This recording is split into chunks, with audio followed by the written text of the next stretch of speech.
A Docker image is a prepackaged software bundle that includes the application, its runtime components, required libraries, and tools, all in a pre-configured state. These images act as templates for running containers. Depending on the use case, Docker images offer the flexibility needed for different environments. For example, you could pull the official PostgreSQL version 16 image to run a database instance, or use a standardized WinCC OA container that runs your specific project with your license already configured.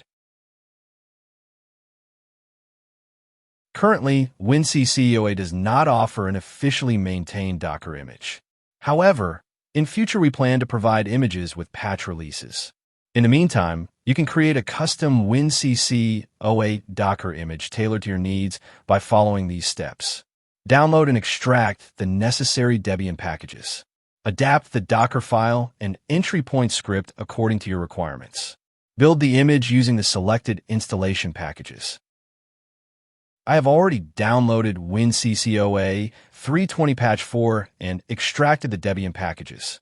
By running the command docker build -t, followed by the image name and a Docker image will be created from the packages of the current local folder.